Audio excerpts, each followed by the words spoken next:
Mbere ya kamiti ya ugitiri gikaro-ini kia bunge kuhungwo iguru ria kuhamurithio kwa Miguna ni kuo minista wa ugitiri Fred Matiang'i erekeirie marono make kuri ruhonge rwa Acirithania. Matiang'i akiuga Acirithania amwe nio makoretwo makirutithania wira na mawakiri amwe na ateti a ihoto kuhotomia mirutire wira wa thirikari. This is not about the judiciary.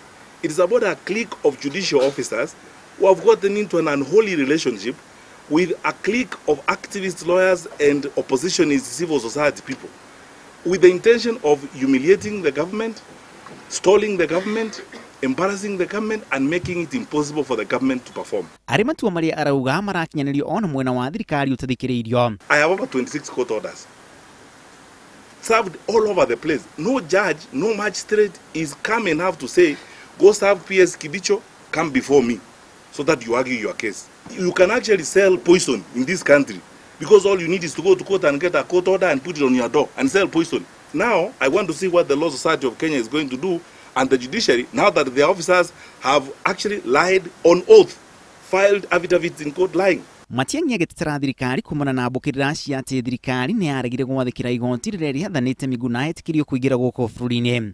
Thirikari ikiuga gutiri watho wa igoti ta ucio wakinyitio kurio.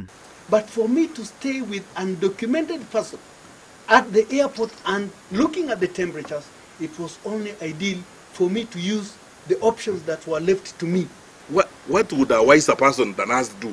Because you are confronted with a situation where you have, he has refused to give his Canadian passport. Then you have said, okay, usually Kenyans will go to Nyaya's to apply. No. Take his papers to the airport and give them to him to fill there. I remember the PS asking me that day, CS, you have to be around so that you sign the document when he has filled it.